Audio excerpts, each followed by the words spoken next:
اعوذ باللہ من الشیطان الرجیم بسم اللہ الرحمن الرحیم رب اشرح لی صدری ویسر لی امری واحلل عقدۃ من لسانی یفقہوا قولی۔ بکھرے موتی، چوتھا حصہ۔ گناہوں سے توبہ کرنے والے بندے اللہ تعالیٰ کو بہت پسند ہیں۔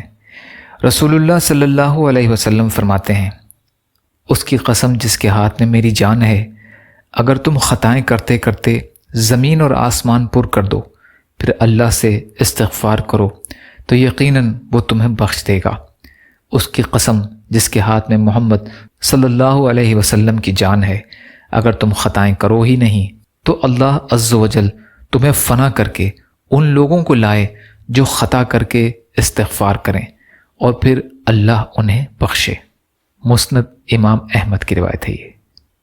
حضرت ابو ایوب انصاری رضی اللہ تعالی عنہ اپنے انتقال کے وقت فرماتے ہیں، ایک حدیث میں نے تم سے آج تک بیان نہیں کی تھی، اب بیان کرتا ہوں کہ میں نے رسول اللہ صلی اللہ علیہ وسلم سے سنا ہے کہ آپ صلی اللہ علیہ وسلم نے فرمایا، اگر تم گناہ ہی نہ کرتے تو اللہ ایسی قوم کو پیدا کرتا جو گناہ کرتی پھر اللہ انہیں بخشتا۔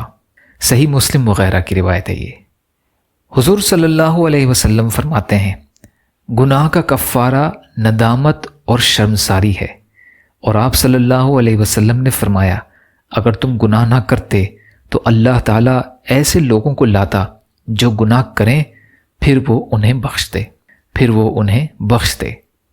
مسند احمد کی روایت ہے یہ۔ آپ صلی اللہ علیہ وسلم فرماتے ہیں، اللہ تعالیٰ اس بندے کو پسند فرماتا ہے جو کامل یقین رکھنے والا اور گناہوں سے توبہ کرنے والا ہو۔ مسند احمد اور تفسیر ابن کثیر۔